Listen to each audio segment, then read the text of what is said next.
بەڵێ خۆشەویستان لە تەوری دوماندا باز لە پێگەی ئافرەت دەکەین لە ئیسلامدا زانین ئیسلام چۆن دەڕوانێتە ئافرەت و ماف و حەقی ئافرەت لە ئیسلامدا چۆن و پێگەی چییە. بۆ ئەمە بەستێژ میوانداری مامۆستای ئاینی ناسر مستەفامان کردووە. زۆر بەخێر مامۆستای. مامۆستای من دەمەوێت لەوە دەست پێ بکەم ئاین چۆن ئیسلام چۆن ئەڕوانێتە ئافرەت جیاواز لەو بیرروبۆچ و ئایدیانی کە ئێستا هەیە. بسم الله الحمد لله والصلاة والسلام على رسول الله محمد وعلى آله وصحبه أجمعين. طبعا أفرتيش بقشتي هر مروف وخاي پروردگاري سبحانه وتعالى فرمي ولقد كرمنا بني آدم إما رزو حرمته تقدير ما لا نوكاني آدم قرتوا بواتاي قشتي بياو أفرد قريتوا كواتا أفرتيش خاي قورا رزي لنا ما دام خاي پروردگار رزي لنا وابن مروفكاني رزي لي بقرن بەڵام ئێمە فەرمودەیەکی پێغەمبەرمان صلی الله عليه وسلم پێغەمبەر باسی کۆمەڵێک دەکات لە کۆتاییە فەرمێ لكل ذي حق حقه هەموو شتێک حەق و مافی خۆی هەیە و یەکێک لە وەسیەتەکانی پێغەمبەر صلی الله عليه وسلم لە کۆتاییشیان یا فەرمووی ئیستەوسوا بالنساء خەیرا ئێوە وەسیەت و ئامۆژگاریتان بۆ ئەکەم لەگەڵ ئافرەتەکانتانە چاک بن بەسۆز و میهرەبان بن ڕحم و سۆستان هەبێ لەگەڵیان چاک بن لەگەڵیانە کەواتە ئیسلام کە بریتیە لە قورئان خوای پەروەردگار بەو شێوەیە وەسیەت و ئامۆژگاریمان بۆ ئەکاوە پێغەمبەر صلی الله عليه وسلم بۆ خۆی بە عەمەلی زۆر ڕێز و حورمەتی لە خێزانەکانی گرتووە لەگەڵ ئافرەتانە زۆر بە سۆز و میهرەبان بەوە لە کۆتایی ساتەکانی ژیانیشە فەرموویەتی ئێوە ئاگاتان لە ئافرەتان دووشتی فەرمووە یەکێک لەوانە کە لە فەرمودەی صحیحی ئیمامی مسلم و بوخاریە فەرموویەتی ئاگاتان لە ئافرەتەکان بێ و لەگەڵ ئافرەتەکانتانە چاک بن بە واتایەکی تر ئێمە ئەتوانین بڵین ئافرەت لە کۆمەڵگادا یان خوشکمانن یان دایکمانن یان پورمانن یان کچ و خێزان و هاوسەرمانن کەواتە ئێمە بەڕاستی ئیسلام فێری ئەوەمانەکە لەگەڵ ئافرەتەکانە بە سۆز و میهرەبان بین ڕحم و ڕێز و حورمەتمان بەرامبەریان هەبێ خوای پەروەردگاری لە قورئاندا لە زۆر شوێندا کە باسی کێشەی ژن و پیاوەکە لە دوایی ئافەرمێ و عاشروهن بالمعروف ئێوە هەڵسوکەوتی لەگەڵ ئافرەتانە بە چاکە بکەن ئەمە دیوێکێتی کە ئیسلام بەو شێوەیە هانی ئێمادا بەڵام منێکی موسڵمان کەسێکی تری موسڵمان ئەگەر هەڵسوکەوتی لەگەڵ ئاخێزانەکەیە لەگەڵ دایکیا لەگەڵ خوشکیا خراپ بوویان لەگەڵ کچەکەیە ئەوە نییە ئیسلام فێریەکە ئیسلام فێرمانەکە بەڕاستی چاک بین لەگەڵ ئافرەتانە بەگشتی و لەگەڵ کەس و کاری خۆشمانە بە تایبەتی تر زۆر باشە جەناب مامۆستا هەر بۆ خۆشی وڵی ئێمە پیاوان چاک گیرمان خواردو بەڕاستی یعنی تۆ لە بێنە باسی یاساکانی دنیاکەی و ڕێکخراوەکانەکەی هەمووی هەر لە مافی ئافرەت ئەلەم کوردستانی خۆمانە لەوانەیە دەیان ڕێکخراوی ئافرەتانە بە یەک ڕێکخراوی پیاوانمانەیە ئەوە شەرعیش بە قوربانی بمەوە تا هەر باسی مافی ئافرەت و ئەمە سوورەتی نیسا و ئیتر کە قساکەن ئافرەتانیش ماشەڵڵا باش شارەزای مافەکانیان بوون پرسیارەکە لەوەیە دیارە گرنگە کێشەیەکە بۆ پێشتر پێش ئاینی ئیسلام بۆیە لە ئاینی ئیسلامیشە ئەوەندە گرنگی دراوە بە پێگەی ئافرەت ینی پێش ئیسلام کۆمەڵگە بە چاوێکی دیکە بەتایبەت کۆمەڵگەی عەرەبی بە چاوێکی دیکە سەیری ئافرەتی کردوایە خۆی یەکێک لەو شتانی کە قورئانی باسی ئەکاوە عورف و عادەت بووە لە پێش هاتنی ئیسلامدا ئەوە بووە ئەو کەسانی کە کچیان بووە يعني كقرآن باسي وإذا بشر أحدهم بالأنثى ظل وجهه مسودا وهو كظيم أجر كسر منالي ببوا وبيان وقتها وكتب وأم كسيتر رجدا أجير سام بيتا قد أبو دعي بيري لو أكر دوا أيقول شون ويكلا سيرة ولا تفسير كان هاتوا أم كتشجع وراء أبي ودعي أدري بكسيك وألين فلان كذا واي أمو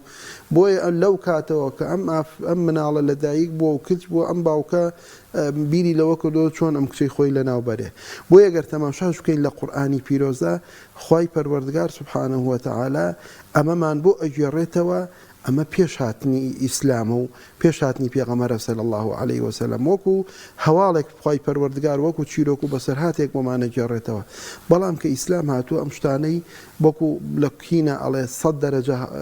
عکس بۆتەوە شتەکە ئیسلام هاتووە بەو شێوەیە ڕێز و حورمەتی لە ئافرەت گرتووە پێغەمبەری خوا صلی الله عليه وسلم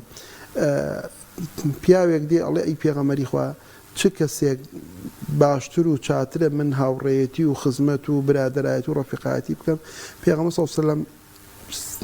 ئەفەرمێ دایکە دووبارەی ئەکاتەوە سێبارەی ئەکاتەوە تا جاری سێیەم پێغەمبەر صلی الله علیه وسلم فەرمێ تۆ چاکە لەگەڵ دایکێ بکە لە جاری چوارەمە ئەفەرمون چاکە لەگەڵ باوکتا بکە زانایانە فەرموون ڕەحمەتی خۆیان لێبێ فەرموون بە بەڵگەی ئەم حەدیسە بێ ئەم فەرمودەی پێغەمبەر صلی الله علیه وسلم ئەوە ئەگەیەنێ کە ئیسلام فێرمانەکە بەڕاستی دایک سێ جار حەقی زیاترە لە باوک و پێغەمبەر صلی الله علیه وسلم بەو شێوەیە ڕێنمونی ئەو سەحابەیە ئەکا بەڕاستی ئێمە ئەوەی کە لە کۆمەڵگاکانە هەیە هەڵس و کەوتی خەڵک بۆم نە لە کۆمەڵگای کوردەواریە لەوانەیە لە هەشتاکان و هەفتاکان و ئەوانە ئافرە زوڵمی لێکرابێ لێ درابێ بەنا حەق و بەڵام ئەمە بەسەر ئیسلامە هاتووە بۆ لەبەری کۆمەڵگایەکی مسلمانی بەڵام ئیسلام ڕێگای بەم شتانە نەداوە بۆ لەبەرەوەی ئیسلام بەو شێوەیە ڕێز و حرمەتی گرتووە خوا سبحانه وتعالى لە قورئانە فەرمێ لە دوا ئەوەی واعبدوا الله ولا تشركوا به شيئا وبالوالدين إحسانا ئەگەر والیدین خۆ هەر باوک نییە دایکیشە دایک و باوک خی پەروەردگار لە دوا ئەوەی کە فەرمانەکە بەوەی خۆی بپەرستێ و شەریکی بۆ بڕیار نەدرێ ئەنجا ئەفەرمی ئێوە چاکە لەگەڵ دایک و باوکتانە بکەن کەواتە ئافرەت لە ئیسلامدا ئیسلام ئاوا فێرمانەکە کە پێگەیەکی گەورەی هەیە بەڵام لە پێش هاتنی ئیسلامدا ئافرەت بەو شێوەیە تەماشاکراوە بۆیە ئیسلام کە هاتووە کۆمەڵی ئەحکامی شەرعی داناوە بۆ لەبەر ئەوەی ئەو کەسانی کە بە شێوازێک لە شێوازەکان خراپەیان کردووە لەگەڵ ئافرەتە بۆی لەوە ڕزگاریان بێ پێغەمبەر صلی الله علیه وسلم لە فەرمودەی صحیح ئەفەرمێ هەر کەسێک سێ کچی هەبێ و بەخێویان بکا و تەربیەتیان بدا و ئەوانە ئەفەرمێ لە بەهەشتا من ئەوەندە بۆن لە پێشیەوە یانە فەرمێ خی پەروەردگار لە بەرامبەر چاکەی ئەم کەسەدا کە لەگەڵ ئەم کچانە کردوێتی بە شێوازێکی جوان بەخێوی کردو لەسەر سونەتی پێغەمبەر صلی الله علیه وسلم ئەم مناڵانە بۆی ئەبن بە قەڵغان نا ئەم مناڵانە لە قیامەتە ناسنە نایەڵەن باوکەکەیان دایکەکەیان بچێتە دۆزەخەوە کەواتە ئیسلام هانی ئەوەمانەدا بەڕاستی فێری ئەوەمانەکە ئەو کەسەی کە کچی هەبوو بە جوانترین شێوە پەروەردەی کرد و بەخێوی کرد و پەروەردەیەکی ئیسلامی کرد ئیسلام فێری ئەوەمانەکە هانی ئەوەمانەدا بەڕاستی ئەم کچانە ئەم مناڵانە بۆ ئەبن بەچی بۆ ئەبن بە قەڵغان بۆ دەبن بە بربەستێک کە خوای پەروەردگار بەوەی ئەم کچانەوە ناو خاتە دۆزەخەوە بەڵام پێغەمبەر صلی الله علیه وسلم باسی کوڕی نەکردو ئەمە شتیە ئەمە ئەگەیەنێ کە ئیسلام گرنگی بە ئافرەت و بە مافی ئافرەت داوە بەڕاستی باسی ئەوەت کرد کە ئیسلام گرنگێکی زۆر بە ئافرەتدا و پێگەیەکی بەرز و بڵندی بۆ داناوە ئەمەوێت بزانم گرنگترین مافەکانی ئافرەت لە ئیسلامدا چێ جیا لەو مافە یاسایانەی کە ئێستا هەیە طبعا یەکەمین شت يعني ئەوەی کە قورئان فێرمانەکە و پێغەمبەر صلی الله علیه وسلم بۆ خۆی بە عەمەلی جێبەجێ کردو ئەوەیە هەڵس و کەوت لەگەڵ ئافرەتانە بە جوانی بێ بە نەربوونیانی بێ هەتا فەرمودەمانەیە پێغەمبەر صلی الله علیه وسلم ئەفەرمێ ئافرەت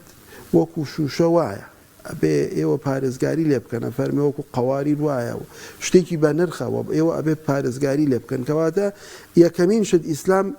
ئەوەمان فێرەکە کە ئێمە بە جوانترین شێوە هەڵسوکەوت لەگەڵ ئافرەتەکانمانە بکەین لەگەڵ خێزانەکانمانە لەگەڵ دایکمانە لەگەڵ خوشکمانە ئەمە گەورەترین شتە بۆ لەبەر ئەوەی ئەگەر ئێمە لەگەڵ یەکدا هەڵسوکەوتمان جوان بوو حەق و مافەکانی تر بە ئاسانی دێ بەڵام ئەگەر لە سەرەتای شتەکانی ترەوە ئەگەر تونند و تیژ بووین و ئەگەر ئافرەت نەیتوانی قسە بکە و نەیتوانی داوای حەق و مافێکی خۆی بکە بەڕاستی شتەکانی تریش نایەتە دێ بۆیە پێغەمبەر صلی الله علیه وسلم لە فەرمودەیەکە ئەفەرمێ خەیڕکم لئەهلیه وأنا خەیڕکم لئەهلی باشترین و چاکترینی ئەوەیە کە بۆ ماڵ و هاوسەر و خێزانەکانی باش بێ و من باشترین تانم لەگەڵ خاوسەر و خێزانەکانی خۆمدا و پێغەمبەر صلی الله علیه وسلم زۆر یعنی ئەوەی کە باز دەکرێ لە ئیشی و کاری ڕۆژانەدا چۆن فاتیمە دێ ڕەزا و ڕەحمەتی خوای لێبێ دێ بۆ لای پێغەمبەر و صلی الله علیه وسلم پێغەمبەر لەبەری هەڵەستێ و ئەیخاتە شوێنەکەی خۆی فەرمودەمان هەیە ئیمامی ئەبوبەکر هاتووە ئیمامی عومەر هاتووە بۆ لای ئیمامی عوسمان هاتووە هەر جارە و بە شێوازێک پێشوازی لەم پیاوە گەورانە کردو بەڵام پێغەمبەری خوا صلی الله علیه وسلم جێی خۆی نەداوە بە کەسیان بەڵام کە فاتیمە دێ هەڵەستێ و فاتیمە لە شوێنی خۆی دانێ کەواتە ئەوە ئەگەیەنێ پێغەمبەری خوا صلی الله علیه وسلم ئێمەی ئومەتی فێرەکە بەو شێوەیە ڕێز و حورمەت لە ئافرەتەکانمان بگرین لە کچەکانمان لە خوشکەکانمان باوکمان لە دایکمان لە هاوسەرەکانمان بەڵام ئەڵێ کوردەواری کوتویانە هەموو شت بە خوێ خۆش بە مەعنا جاری وایە تۆ ئینسان زۆر ڕێز و حورمەتی لێگری بەڵام ئەم ڕێز و حورمەتە بەرامبەرەکە دوای ئەی قۆزێتەوە بە خراپە بەکاری ئەهێنێتەوە بۆیە بەڕاستی ئەوە ئیسلام نییە ئەوانەی کە باز ئەکەن و ئەو هەموو ڕێکخراوانی کە دروست کراوە بە ناوی حەق و مافی ئافرەتەوە من قەناعەتم وایە مە قەناعەتی شخصی خۆمە قەناعەتم وایە بەشێکی بۆ بەشێک بەدەستهێنانی دنیا و ئەوەیە و کۆمەڵی خەڵک کۆبوونەتەوە ئەجینە هەموو شتەکانیش لەسەری ئیسلاما کۆکراوەتەوە ئەگەر ئافرەتێک لەو پەڕی دنیا خراپەیەکی لەگەڵاپری ئەڵێن ئەوە ئیسلامە بەڵام ئیسلام بەو شێوەیە بەڵام منێکی مسلمان ئەگەر لەگەڵ هاوسەرەکەما لەگەڵ کچەکەما خراپمەوە ئیسلام فێرم ناکە بەڵکو ئیسلام فێرمەکە وعاشروهن بالمعروف باش جەناب مامۆستا ئەوانەی کە ناحەزی ئیسلامن و چاویان بەم دینە جوان و پاکە هەڵنایەت هەندێک بڵێ ڕەخنەی دووبارە و شکلیەکردن بۆنە دەڵێن ئافرەت لە بەرامبەر پیاوە لە شەریعەتی ئیسلامە پلە دووە بۆ نمونە لە مەسائیلی شاهیدیە لە مەسەلەی میراتە لە هەندێک بابەتی دیکە بۆ نمونە باز لەواکەن هەندێک فەرموودە هەیە باز لەواکە ئافرەت وەکو پەراسووە خوارەگە بتوێ ڕاستێکی تۆ ئەشکەنی ئەمانە کە بە سەطحی لی تێگەیشتونیان قاوەنێکە و دووبارەی ئەەکەنەوە ببێ ئەوەی خۆیان دراسیان کردبێ بەم شتانە ڕەخنە لە ئاینی ئیسلامەگرن کە ئافرەتی بە پلە دوودانەوە تۆڵێکی لەمبارەوە خۆی ئەوە هینە ئەڵێ کابرا لە کوردەواریە ئەڵێ دەمی بە شیر سوتا و فول لە دووەکە بەڕاستی ئەمە بەو مەوزوعە بەو شێوەیە نییە زانای ڕەحمەتی خۆیانێ بۆ مەسەلەی ئەوەی کە ئەو فەرمودەی کە ئەفەرمی ئافرەت وەکو پەراسو وایە زانای ڕەحمەتی خۆیان لێبێ بەشێکی زۆریان ئەڵێن چۆن ئەگەر ناوسکی ئینسان ئەوە دڵی تایە گورچی لی تایە هەموو ئەو شتانی کە لە ناوسکی ئینسانان چی پارێزگاریان لێەکە پەراسۆکان پارێزگاریان لێەکە ئەفەرمون ئافرەتیش ئاوایە بۆ پیاو لە هەموو لە گوناه و تاوان لە شتی خراپە ئەم ئافرەتە ئەگەر دڵسۆزی پیاوەکەی بێ دڵسۆزی براکەی بێ دڵسۆزی باوکی بێ ئاوا پارێزگاری لێکا و تووشی داڵێ تووشی غەڵەت و هەڵە و کەم و کورتی و ئەو شتانە بێ لە ژیانە بەم سەبارەت بەو فەرمودێ و بەڕاستی لەسەر مەسەلەی میرات ئێمە میرات لە وایە خوای پەروەردگارە فەرمێ للذەکەری مثل حەظی الأنثیین بەڵام لە هەموو میراتە 6 حاڵەتمانکەیە هەیە کە ئافرەت کەمتر ئەگرێ لە پیاو بەڵام حاڵەتی واشمانەیە هەر لە میراتە جاری وا هەیە دایک لە باوک زۆرتر ئەگرێ ئەمە مەوزوعێکی بڵین علمی و ئەوانەیە بەڵام هەروەکو معلوماتێک لە 6 شوێنە ئافرەت پیاو زیاتر ئەگرێ لە میراتە بەڵام لە زۆر شوێنی تریشایە لە میراتە ئافرەت لە پیاوی زۆرتر ئەگرێ و ئێمە پیاویش نەمان کردو بە کێشەوە ئەوە بۆ لەبەرەوەی فەرمانی خوایە سوبحانەهو وتەعالا و ئێمە بەڕاستی ئەوە هەموو زوڵم و ستەم و شتەکانی کە لە دنیادا ئەکرێ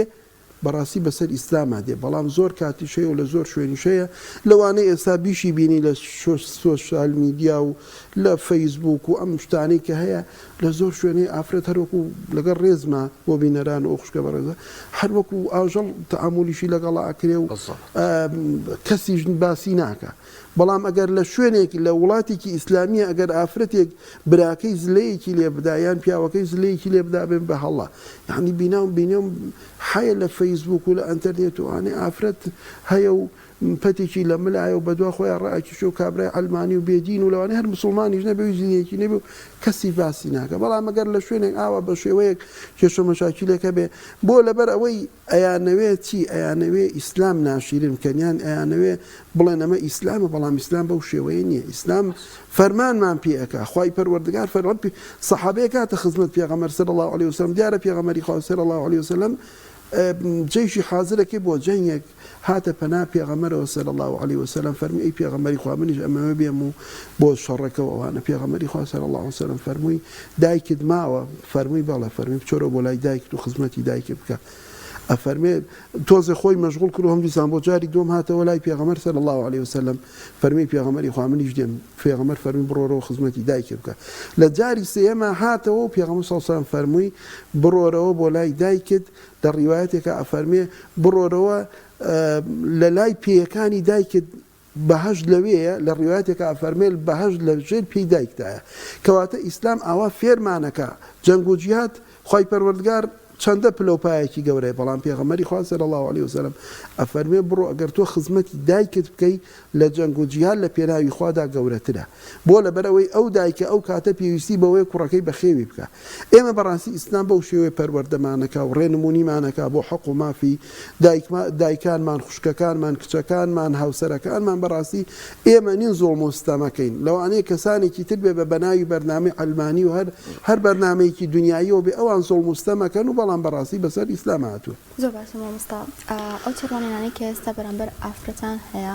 ئایا بۆ جۆرەیە کە ئیسلام فێرمان دەکات یاخود لە هەندێک شوێن دەبین هەندێک زوڵم بەرامبەر ئافرەتان دەکرێت بە ناوی دینەوە ئایا ئەمە گونجاوە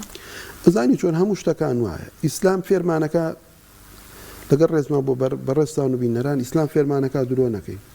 بەڵام نوێژەکەین پێنج فەرزە لە مزگەوتی ڕۆژ و ئەگرین قورئانە خوێنین زیکرەکەین بەڵام درۆژەکەین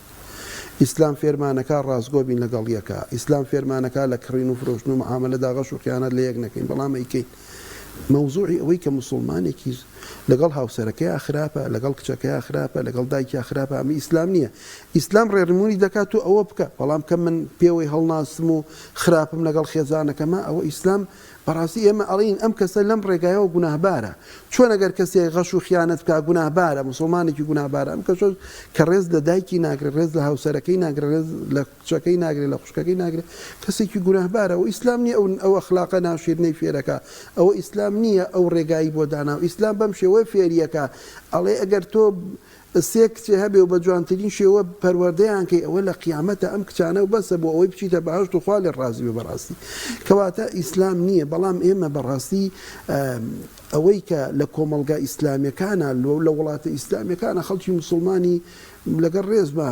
کە بە ناوی ئیسلام و مسلمانەوە کابرا نوێژێکی کردو بەڵام هەستاوە لە ئافرەتەکە لە خێزانەکەی یاوە بۆ کچەکەی خراپ بۆ دایکی دەرکردو خزمەتی نەکردو ئەمە ئیسلام نییە ئیسلام فێرمانەکە بەڕاستی ئاوا بین لەگەڵ ماوەساز ناکەیت زۆر جار عادەت و تەقالیدی خراپی کۆمەلگا چێکەڵاو بە ئاین کراوەسە بۆ نمونە مەسەلەی غەسڵ عار لە کۆمەلگەی کوردیە زۆر باوو ئێستاشی لەگەڵ بە هەندێک جارماوە بەڵام لە ئیسلامە تەنانەت هیچ کەسێک مافی ئەوەی نییە کەسێک کوژێتەوە لەسەر هیچ شتێک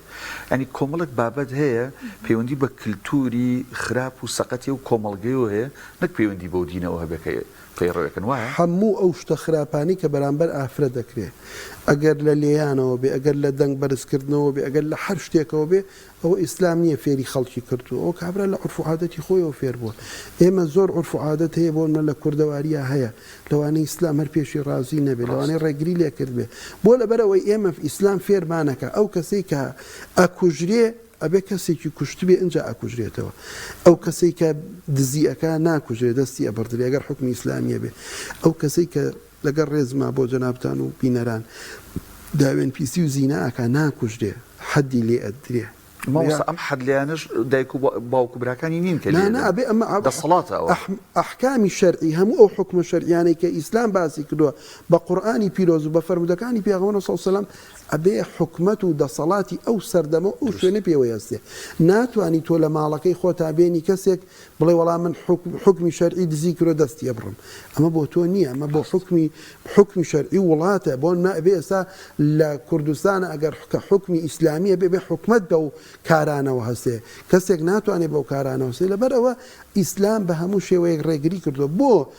لە مەسەلەی زینا و داوێن پیسیە ئیسلامە فەرمێ ئەبێت چوار شایەت هەبێ و شایدەکان بە چاوی خۆیان بیبینن ئەو شێوازەی کە بازەکرێت کە ئەم ئافرەتە زینای کردو ئەم پیاوە زینای کردووە بۆ لەبەر ئەوەی کە ئەو شتە قرس بکە هەموو کەسێک هەڵ نەسێ بڵێ ئافرەتەکەی زینای کردویان فلان کەسە زینای کردووە ئەمە بە ئاسانی جێبەجێ نەکرێ و پێغەمبەر صلی الله علیه وسلم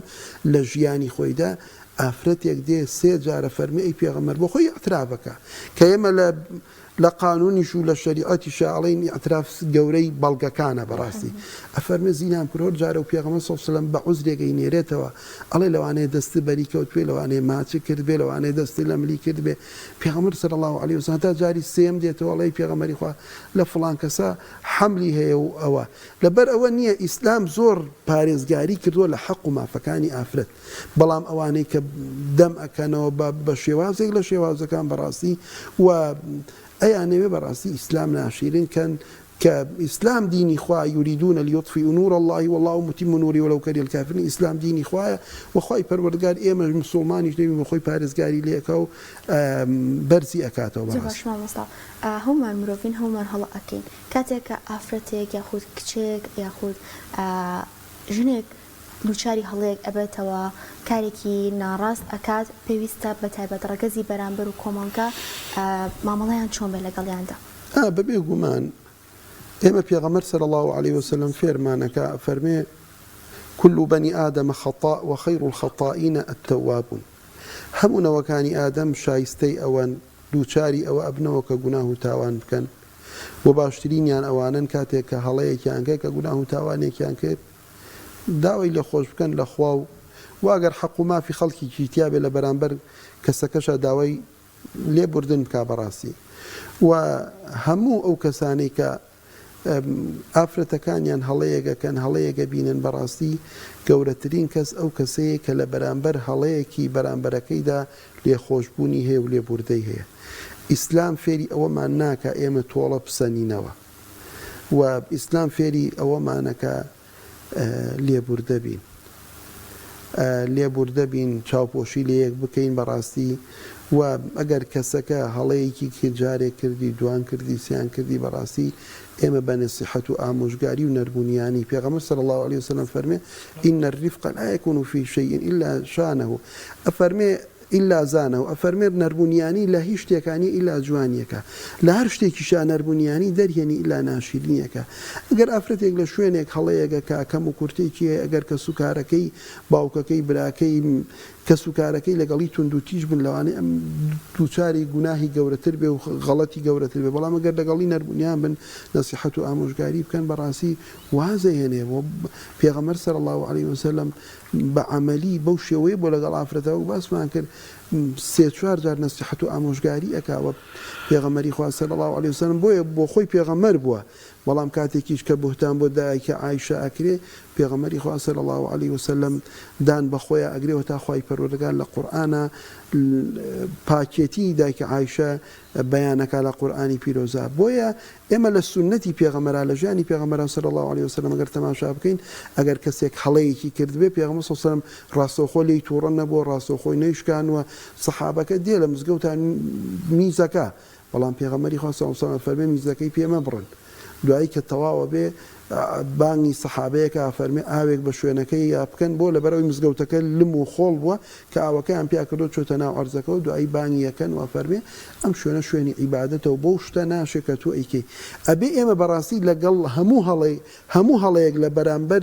بەرامبەرمانە ئەکرێ ئەبێ ئێمە بەو شێوەیە بەو نەربوونیانە بەڕاستی چاکی بکەین و ڕێکی بخەینەوە پێکی ڕاستەقینی ئافرەتی موسڵمان لە ئێستادا چۆن بگەڕێنینەوە بۆ کۆمەڵگاکەمان وڵا ئافرەت بەڕاستی ئێمە ئەگەر هەر کەسێک لە کۆمەڵگادا لە ژیانی دنیادا ئەگەر بیەوێ حەق و مافی بگەڕێتەوە ئێمە وەکو موسڵمان ئەبێ شانازی بە دینەکەمانەوە بکەین ئەبێ بینەوە بۆ قورئان ئافرەت حەق و مافی چەندە لە قورئان هەیە و ئافرەت لە سونەت و لە ژیانی پێغەمبەر صلی الله عليه وسلم چەندە حەق و مافی هەبووە چەندە ڕێز و حورمەتی لێگیراوە یعنی ئێمە ئەبێ بگەڕێنەوە بۆ قورئان و بۆ سونەت ئەگەر خوایەک منی دروست کرد بێ منی دروست کردووە لە نەبوونەوە بنی هێناوەتە بوون هەرو خوایە زانێ حەق و مافی من چییە منێکی دروستکرا و چۆن نەتوانم حەق و ماف بۆ تۆ دیاریکەم لەوانەیە هەر حەق و مافیەکە بۆ دیاریکەم بەشێک لە کەم و کورتی تیاوێ بەڵام ئەو خوای کە دروستی کردوین و ئەو پێغەمبەری سەر ئەو کەسێک کە بە پێغەمبەر ناردوێتی و بۆ خۆی وحی بۆ کردووە ڕێنمونی کردووە کە حەق و مافی ئافرەت کامەیە و چۆنە و بەڕاستی ئەوانە حەق و مافی ئافرەتن کە لە قورئان و لە سونەتی پێغەمبەر صلی الله عليه وسلم باس کراوە ئەگەر مرۆڤەکان ئێمە بەرامبەر یەک هەرچەندە من بە هاوسەرەکەم بە کچەکەم بڵێم ئەوە حەق و مافیەکە و ئەوە شتێکە بەڕاستی هەر کەم و کورتێک لە هەڵسوکەوتەکەمە ئەبینێ بەڵام کاتێک کە ئەڵێ قورئان بەو شێوەیە حەق و مافی بۆ ئافرەت داناوە پێغەمبەر صلی الله عليه وسلم بەو شێوەیە حەق و مافی بۆ ئافرەت داناوە بەرامبەرەکەشت ئەگەر موسڵمانێکی ڕاستەقی نەبێ ئیکتیفا ئەکا بەوە دەستخۆش مامۆستا یەک پرسیار بە ئەو ناچارم وا بڵم توندوتیژی جەستەیی بەرامبەر بە ئافرەت لە ژیانی پێغەمبەر صلی الله عليه وسلم هاوڵانی هەبووە یان نەخێر نەبووە زۆر بەڕێز مامۆستا ناسر مستەفا مامۆستای ئاینی سوپاس بووی کە لەم تۆرەی لەگەڵمان بوویت زۆر سپاس دەکەم مامۆستاگیان